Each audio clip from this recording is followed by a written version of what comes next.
আপনার কাছে কি মনে হয় দ্রুতই কি আমরা যুদ্ধ পরিস্থিতি থেকে বের হতে পারবো, বৈশ্বিক যে যুদ্ধ পরিস্থিতি চলছে? এইটা ঠিক মানে প্রেডিকশন করা অন্তত আমার মতো লোকের জন্য একটু বোকামি হবে। কারণ আপনাকে প্রথম জিনিসটা বুঝতে হবে যে বিশ্ব এক ধরনের একটা পরিবর্তন চলছে। পরিবর্তনটা কি? দ্বিতীয় বিশ্বযুদ্ধের পরে একটা ওয়ার্ল্ড অর্ডার তৈরি করা হয়েছিল যে বিশ্বটা কীভাবে চলবে।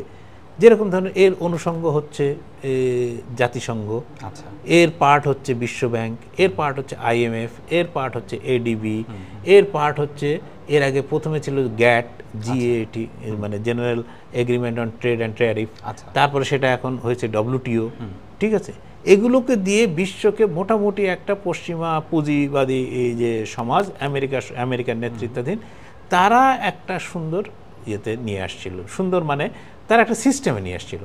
এই সিস্টেমটার মধ্যে দেখেন যে হঠাৎ করে চীনের উত্থান, ভারত এগোচ্ছিল, রাশিয়া এই এত প্রতিবন্ধকতার মধ্যেও কিন্তু রাশিয়ার পার ক্যাপিটা ইনকাম বেড়েছে। আপনি সাউথ আফ্রিকা উঠে আসছে, তারা ব্রিক নামে, ব্রাজিল উঠে আসছে, তারা ব্রিক নামে সংগঠন গড়ে উঠছে। ফলে পশ্চিমাদের এখন একটা দায় পড়েছে যে নতুন একটা ওয়ার্ল্ড অর্ডার তৈরি করতে হবে। এই ওয়ার্ল্ড অর্ডারের জন্য যুদ্ধ লাগবে না পারমাণবিক যুদ্ধ লাগবে না কি হবে, সেটি হচ্ছে সবচেয়ে ভয়ের বিষয়। তো আমি সবসময় মনে রাখি যে আইনস্টাইনের ওই কথাটা যে মানুষের তৃতীয় বিশ্বযুদ্ধ হবে, যেটা দিয়েই হোক না কেন, যদি তৃতীয় বিশ্বযুদ্ধ হয় তাহলে মানুষ চতুর্থ বিশ্বযুদ্ধ করবে সেই ঢিল, পাটকেল আর লাঠি দিয়ে, কারণ তার কাছে আর লড়ার মতন কিছু থাকবে না। ধন্যবাদ সেলিম খান। দর্শক, আজ এ পর্যন্তই।